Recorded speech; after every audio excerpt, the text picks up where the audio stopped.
Okay. All right. Welcome everyone today to Childbirth Today. My name is Connie Livingston, and we are here with another news half hour devoted solely to pregnancy, birth, breastfeeding, and everything childbirth. Today we're going to forego the usual 15 minutes of news because we have back with us, because of some technical difficulties, Birdie Meyer, and she is from Indianapolis. She's a registered nurse and has her master's in counseling. She's a childbirth educator and the past president of Postpartum Support International. She's been speaking about perinatal mood disorders for, about 25 years, Birdie? Is that how long? Yes, I have been. Okay, and you've received many awards, including the Award for Excellence in Advocacy from A1. So everyone, welcome, Birdie, and the floor is yours, dear. You just want me to talk? Yeah. Which I can do. Hi, everyone. I just want to make sure we get the message across about perinatal mood and anxiety disorders. It is the month of May, and that's Maternal Mental Health Awareness Month. There's actually a week that was declared and a day that was declared, and we kind of overlapped with Nurses Week too, and Nurse Midwife Week. There were so many different things going on that week. I didn't know who to celebrate. So basically, I want to go over in 15 minutes. I'm going to tell you all about perinatal mood disorders in 15 minutes. How about that? So here's what happens. The blues, the baby blues, they occur because of hormone changes. Our hormones, estrogen and progesterone, way high when we're pregnant, and then they crash down when we deliver. So at about day 3 to 5, those hormones are just crashing and turning around, and prolactin and oxytocin are coming up and bringing in the milk and the love hormone and all of that. But we also feel kind of out of sorts, and we're adjusting to parenthood, and we found out overnight that we just lost all of our freedom, all control of our schedule, and we don't know what we're doing. Especially the first time, we're pretty, we thought this was going to be like playing house and fun, and all we thought about when we were pregnant was decorating the nursery and going to our childbirth ed prenatal classes and learning how to push and breathe. And all of a sudden, we're holding this brand new fragile human being and saying, I don't have a clue what to do now. So hormones crashing, adjusting to parenthood, redefining myself as a mom, fatigued, sleep deprived, all those losses, and like I said, of freedom and control. You don't get to sleep when you want or eat when you want. So overnight, our life changes, but the baby blues only last 2 weeks. So I will find people saying, I think I thought I had the baby blues, and they would be at 3 months. No, if you're past 2 weeks and you still don't feel like you, then it's beyond the baby blues. And that's what we want to teach in our childbirth ed classes, so they hear that loud and clear. Baby blues are common. They're normal. They happen to 80% of women. Cry easily, but overall mood is happiness. So we want to really emphasize baby blues last 2 weeks, and use terms like if you still don't feel like yourself, or you just feel something's not right. Because women really don't wake up and say, you know what, I think I have postpartum depression. They wake up and say, I haven't been myself since the baby's been born. This just doesn't feel like me. I'm not happy like I thought it would be. So what women see on the news is there'll be a big story that's splashed on the news. It's typically psychosis of something horrible that happens to either mom or baby or both. And the news says over and over, postpartum depression, postpartum depression, postpartum depression. So what happens to women? They think that they don't have postpartum depression because what they see on the news is some horrendous story that gets put on there, and then they say, well, I don't have that. I don't have thoughts of harming my baby. Andrea Yates in Houston, Texas, like 15 years ago, drowned her 5 kids, and that's the image people have of that's postpartum depression. So women will come in and say, I really don't have a thought of harming my baby, but I don't know what's wrong with me. So we have the blues that last 2 weeks, and then we have psychosis that affects 1 to 2 women in 1,000, and nobody really quite understands what that is, and they call it postpartum depression, which we need to pay attention to psychosis because it does happen to 1 to 2 women in 1,000, so we want to know those symptoms also. In between that picture is 1 in 7 women will get a perinatal mood or anxiety disorder. And that means in pregnancy or first year postpartum. And what that looks like is many different ways. It can be depression, sadness, crying, possibly suicidal thoughts, overeating, oversleeping, so fatigued, can't think straight. It can be irritability and anger. Like, that's something that people didn't expect. Like, I hate everyone. Everyone's irritating me. I mean, a woman said to me, this week that I saw a new client, like, my husband can't do anything right. I know that. And I know that I'm yelling at him all the time, but I don't know why. Like, he just irritates me all the time. And, I sometimes just say, why? Because he has freedom. We had a baby, but he gets to come and go as he pleases. And then he comes home from work and says, oh, I'm so tired. I want to take a nap. No, I haven't even had a shower. Don't say that to me. So we have this, suddenly we're parents and we don't know how to work this out, and who's going to do extra laundry and who's going to do all of this. So irritability and anger can come in. So depression, but we also have anxiety. Can't sit still, jumping out of my skin, feel like I've had 40 cups of coffee, anxious. Suddenly the what if scary mommy thoughts, right? We all know what they are. What if my baby stops breathing? What if my baby dies of SIDS? What if someone breaks in my house and steals my baby? These are really common, scary thoughts from new moms. What if I mess up? So moms that are anxious can have no appetite, can't eat, can't swallow. The thought of food makes them sick. They're so anxious. They can't sleep. They can't fall asleep. They can't stay asleep. They can't go back to sleep. They have to keep checking on baby, checking and rechecking. So many things to get done, especially your perfectionist moms who just really cannot rest because there's so many things to do and their mind's going all the time with things to get done, plus the worry. So depression, anxiety. Then we have panic, pure blown panic, where I go into full panic attack, heart palpitations, chest pain, face goes numb, lips go numb, hands go numb. I might even pass out. Chest pain, I end up in an emergency room thinking I'm having a heart attack. And then I get told, no, everything's fine. You just have postpartum depression. See, so that doesn't make sense to me. Tell me I have postpartum panic disorder. But she doesn't know. And now once I have a panic attack, I panic about having another panic attack because it feels so out of control. I feel like I'm dying. I feel like I'm losing control. And I feel like I'm going crazy. Then we can also have obsessive compulsive disorder, or OCD. So 15% of our population has OCD.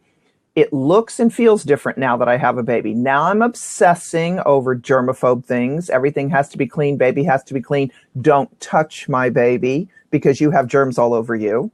They typically won't even want to come to like my support group because they're so afraid that somebody else is going to touch their baby. They were careful out in public. Extra cleaning of the house. Also with OCD, we have those typical cleaning, checking, counting, ordering, okay, where we're cleaning, but we're also checking and rechecking the locks, the windows. We're also checking and rechecking on baby. Is baby breathing? We can't let maybe even anyone else watch the baby because we don't trust them. I'm the only one that can take care of this baby. I can't leave him alone. So cleaning, checking, counting. Some people have a numbers thing. And then ordering, where things have to be in a certain order. Towels have to be folded this way. The house has to be cleaned a certain way. And I can't let you help me because you don't do it right. So they're just exhausted trying to make everything perfect.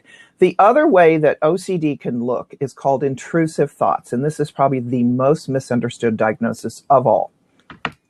So intrusive thoughts are the what if thoughts gone crazy. So I actually describe it like this. What if I drop the baby? Every new mom has that thought. What if I drop the baby? What happens though, with a mom who has OCD intrusive thoughts, she actually sees an image in her head.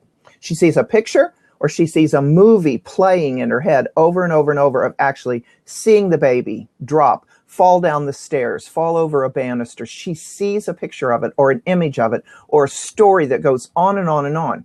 And so this is real hard for a new mom to realize she's having scary thoughts about harm coming to her baby. And she's afraid to tell someone because who are you going to tell that to? If you tell it to the wrong person, they're going to call Child Protective Services on you. They are, because they're not going to understand. They're going to think it's psychosis. Even the mom herself is so horrified by the thoughts. Like, why would a new mom have a thought like that? So they're really pretty horrified. And most of these women have had these intrusive thoughts before, but they didn't include a baby. So the most common triggers are heights, water, and sharp objects to have images and thoughts. Some of my moms will tell me they started immediately having intrusive thoughts in the delivery room, and it scared them so badly. So here's an intrusive thought everybody's had. I always use this for an example so that you're going, I don't get it. I don't get what an intrusive thought is. You're driving down the highway. You're behind one of those trucks with the cars chained up on it. Do you see what's happening? You see it. You see the image of it. You see a picture. You imagine it. You got a story. Oh my gosh, they're all coming off. I won't be able to get out of the way. They're all going to hit me. They're going to wreck my car. I just bought it. Oh my gosh. So that's OCD intrusive thoughts. Next is panic PTSD after a childbirth. So as childbirth educators, we hate to even hear these stories, but they happen. Traumatic vaginal birth, a postpartum hemorrhage, an emergent C-section, baby's premature, baby's born with anomalies, baby goes to NICU. Even a PTSD for pregnancy is hyperemesis. That mom suddenly her vomiting and nausea stops at delivery, but she is still traumatized. She's absolutely traumatized still by it. So PTSD with a traumatic childbirth, we really need to follow up with these moms, let them work through, debrief, get them into counseling so they can work through. They will have flashbacks, nightmares of that birth over and over and over. They might not come back for their 6 weeks checkup. Cheryl Beck is our great nurse researcher in this field on what happens after a traumatic birth. And Cheryl has she's found 4 themes for a mom who had a traumatic birth. So think about this. We're in the delivery room and everybody in the room is trying to get a healthy baby and a healthy mom. So everyone's yelling, hollering, do this, grab this. No one's at the head of the bed unless she has a doula saying, here's what's going on now. Here's why we're doing this. Your baby's doing fine. You're doing fine. Here's what we have to do next. Instead, no one's talking to her. So Cheryl Beck said she found her 4 themes of a traumatic birth is first, I felt violated. People did things to my body without asking me first. Women will actually say I felt raped. Mm-hmm. They've used that term. 2, no communication. No one told me anything. I don't know what's going on. 3, you betrayed my trust. I trusted you. You did things without asking. And 4, did you really have to do all those things to me? In the end, was that all necessary? So, think about it. We get out the vacuum extractor. We screaming down the hallway. The partner can also have PTSD. One of my dads said, we had this beautiful delivery. And then I look over and there's like a plastic sheet coming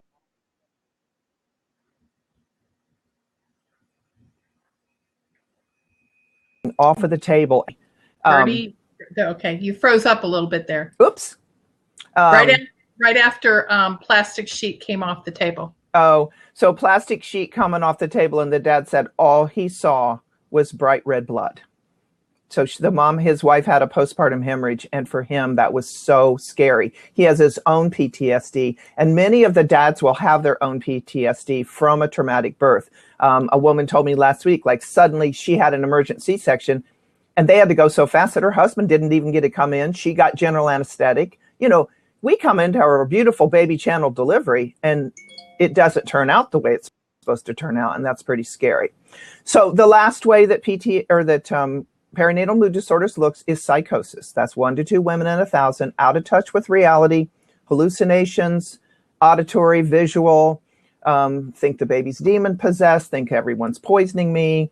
86% of women who get psychosis have a diagnosis of bipolar disorder. Maybe they don't know that ahead of time, but that's what we find out. The other 14%, sometimes we don't know why she got psychosis. This is a medical emergency, and it can wax and wane. A mom can be fine 1 second, actually maybe even saying like, something weird happened to me a couple hours ago. I heard a voice in my head say blah, blah, blah. But she's telling you like this really normal. So then she has that psychotic break, and that's when we hear the horrible stories because we didn't really pick up on what was going on.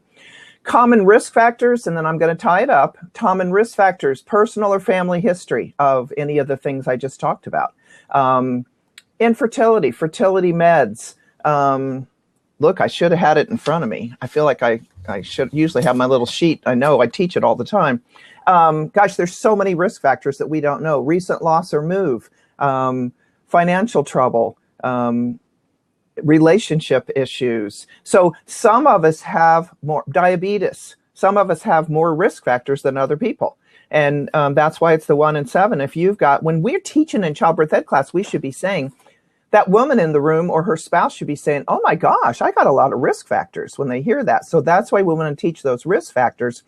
And then when I see a mom, we talk about how to get better. And that is eating right, getting sleep, going for walks, asking for help. This is your season of receiving. Ask for help.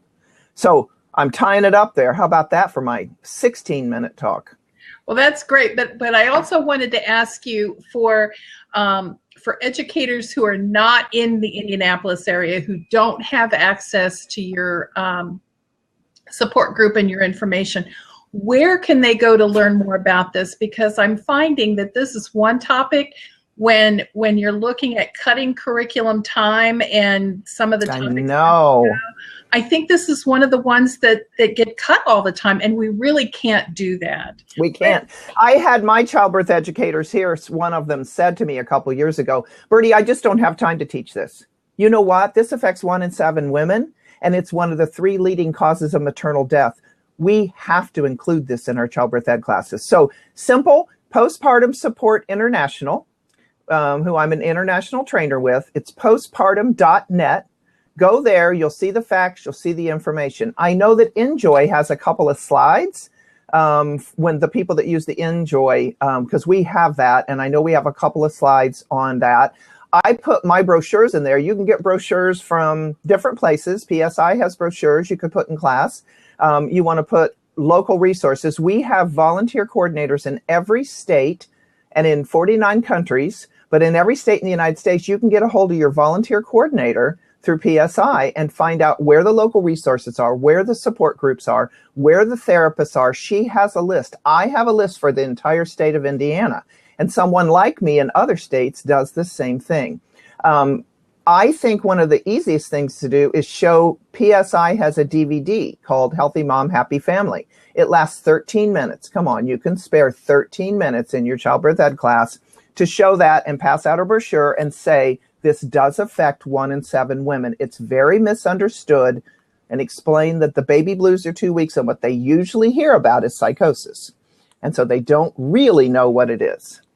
So Postpartum Support International, postpartum.net. Follow us on Facebook, follow us on Twitter. And I'm also doing, Connie, a free 90-minute webinar this Thursday from 1:30 till 3 o'clock, and you can find the link on postpartum.net. Go under trainings and scroll down and find the one that says the free 90-minute maternal mental health 101 course, 1:30 to 3 o'clock Eastern time this coming Thursday. And I do those quarterly.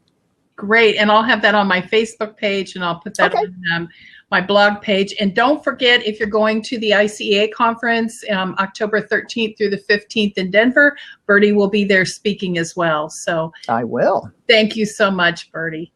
Sure. Thanks for having me. Hope you can stick around for Janice's segment, because what she is really amazing. Really. Okay. So for the second half of the show today, have you ever had the question, how does a pregnant jail inmate get childbirth education?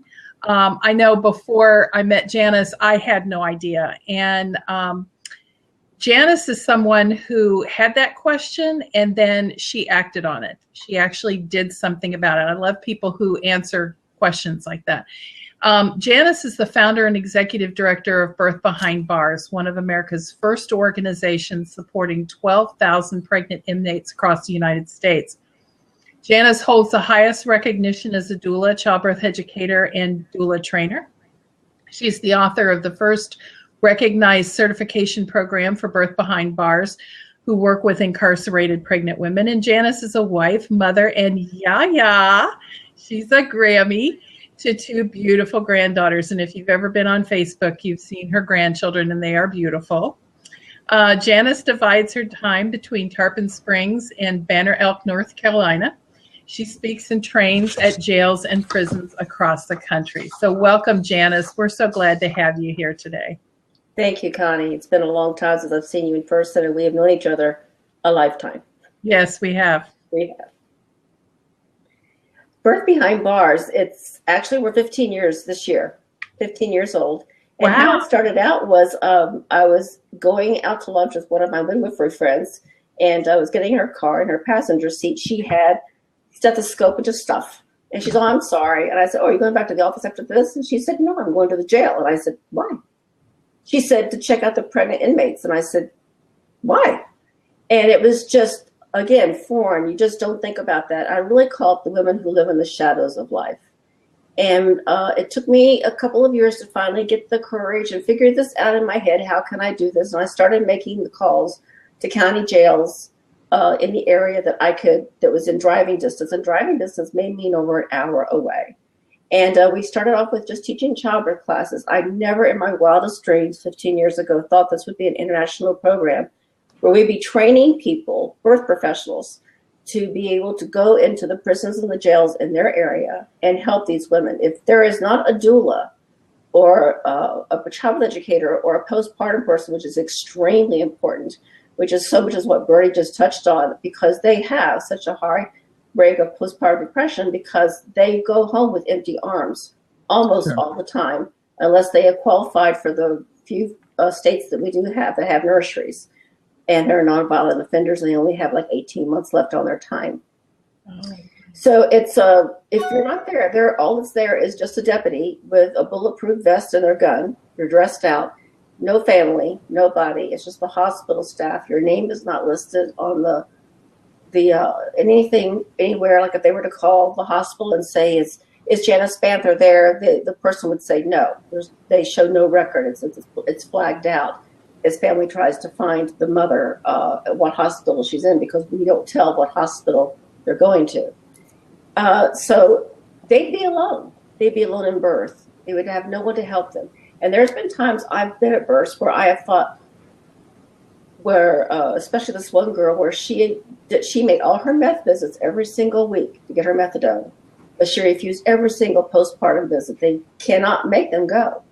And she was now 41 weeks. And so they made her get in the van and go. And I got the call from the jail saying she's at the hospital, and they did some special testing, and she only scored a 1. And that was because the tech felt sorry for her and didn't want to score her a 0. So the whole way they're driving to the hospital, I was furious with her. How am I going to like this girl? What did she do? She didn't take care of herself. She stayed on the drugs. She's been on the streets. And I was planning a funeral in my head. Who can I call for this and this? Walked in the door, and just like all doulas, like that, fell in love with her. And later on, she fell in love with her baby. It took her a few weeks. She didn't even want to see her baby, but she fell in love with her baby. And if we can get them to bond, it's now scientifically proven, it's evidence-based. If we can get the mother and the baby, this is what we try and teach in the childbirth class, to bond while pregnant. Start the bonding process then, not just skin to skin, but start the bonding process in utero, which we train this in the Birth Behind Bars certification program.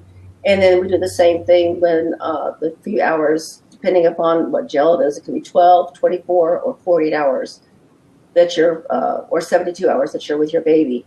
And we encourage this. We teach them infant massage, anything to help them bond better with their baby. And then when they go back to jail with empty arms, that's when our real work really does start. And we work with them in helping them, they're allowed to still attend the classes. The jail lets them do that. And that way we are able to work with them every other week is when we usually go. It's usually what most jails will do is have 2 classes a month. And then also help them, if they see that they're really running a very difficult time, usually medical, will call us and say, could you please come out and talk to so-and-so? We'll really have a difficult time with her. And her depression is getting worse and worse. And so we'll go out and work with them. If we don't, as doulas and as birth professionals, go out there and help them, then nobody will. They're on their own. And they will go back and continue the cycle of life they've lived, and so will their baby. It's been proven that if you break that cycle of change, that cycle that they're in, of drugs and the life that they have, and they have that doula, they learn to bond with the baby, the chances of reoffending are the chances go down almost 75%. And the chances of that child growing up and being an offender. I was just reading an article last week, and it's on the Birth Behind Bars Facebook page, about she's now, I think, she's in her teens, and her mom fought to be in a nursery, even though she had a violent crime. And she said, I want to be strong like a rock, like my mom. And she's not an offender. And that's what we want to see. We want to see the cycle of violence, the cycle of shame, the cycle of abuse change and stop it. And we can do this with having doulas, childbirth educators, lactation help with postpartum if we work with these inmates. It's still in 23 states, women are shackled when they give birth. These are the real shackles. These are not the toys. And they're fairly heavy. Like in the Birth Behind Bars certification program, we teach you in those states where you can't get the shackles off, how to help them birth with shackles and getting the positions they can get into. And sometimes the deputy will go ahead and just take them off, even if you don't say a word. And we have found that in the time that long before it became, I live in Florida, long before it became against the law to shackle a pregnant woman, our jails stopped shackling. And we never said a word about it. I think it was just because of our presence there. They saw the difference in the inmates, and they changed the rules. No more shackling of pregnant women, just because we were there, and we didn't make a voice about it or anything like that. In the Birth Behind certification program, you can't just be somebody who loves to love babies and loves to hold them. You have to be certified in a large organization such as ICA, DONA, CAPA. And I know I'm missing some BirthWorks, and I'm so sorry if I've not mentioned the organization that maybe you belong to. You have to be certified. You can't just be someone who likes children and wants to help them. That way we can take your information you have learned as a professional and teach you how to use that in a very strict box of laws and rules that the jail or the prison has, and be the doula you need to be to help this woman give birth and end up with a good birth memory. Well, what do you think is the biggest misconception that people have on the outside, what they have about pregnant inmates?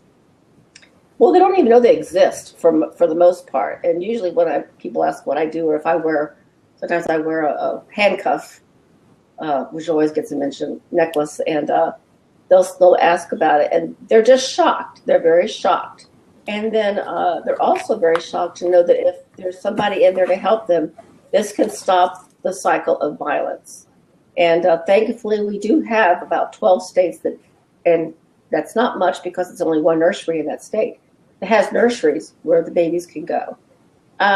They look upon me very, in my work, it's a good thing that you're doing this. It's never like, well, they deserve this and the baby deserved this. I've never had that said to me or put on my Facebook page. I've had a lot of other things put on my Facebook page, but not that.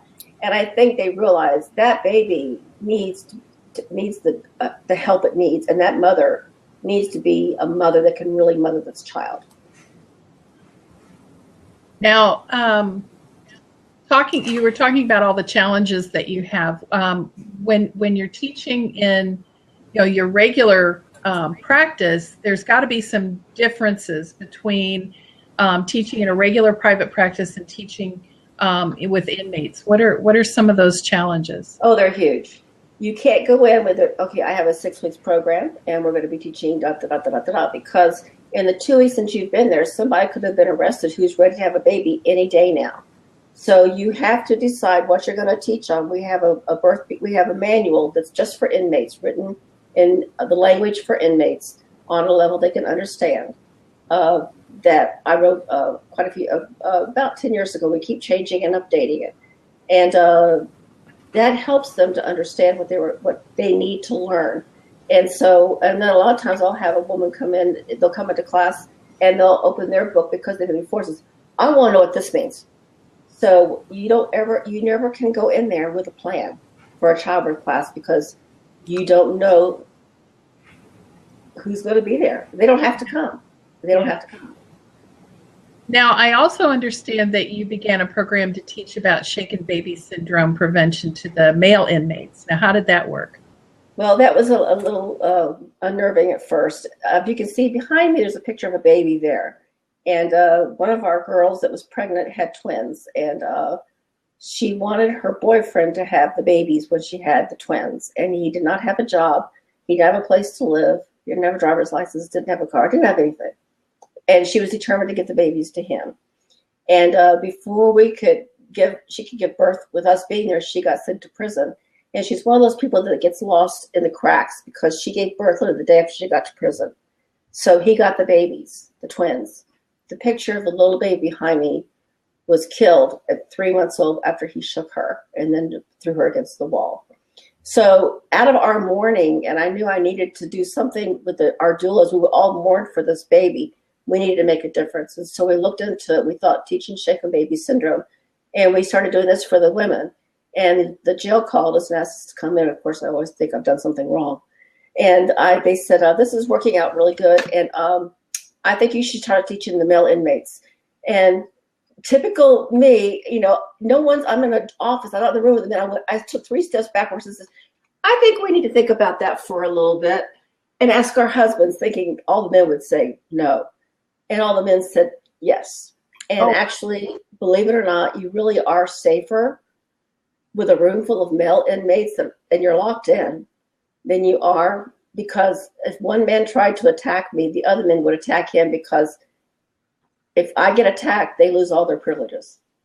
So I felt, not that some bad things didn't happen, but I felt fairly safe. And we had them write down ways of not hurting a child. And it's a process that we do in every single male class that they had us do. We never did not have it. That's so cool. Good for you. Good for you. Now, can you walk us through what happens in being a doula for a laboring inmate? Well, again, you have to be a certified doula. If you are a certified childbirth educator and you've had some doula experience because of your 3 births, or maybe you've not attended quite a few births before that, that is acceptable. Probably. A lot of jails are accredited by different organizations. And like when I first started off, they didn't require anything. And then they went to a higher accreditation. And so they require that all of our doulas be certified, or else in the process of they're being trained by me. So they have to be certified. They go to the Birth Behind Bars website, which is birthbehindbars.com. And there's a whole lot of information in there about the training.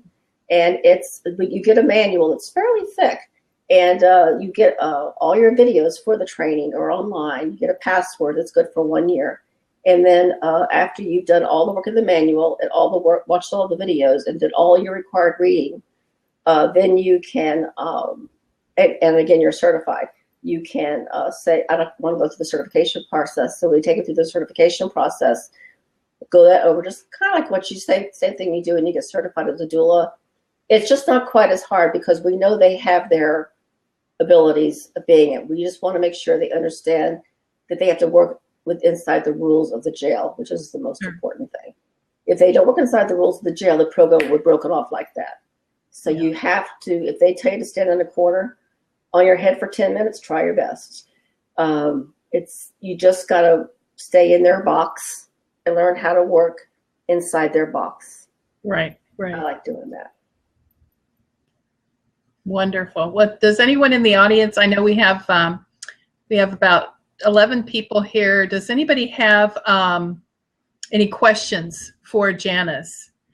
This has been on my heart to get the word out there about your program for a long time, and I'm just glad you could join us today and share with everybody about that. So.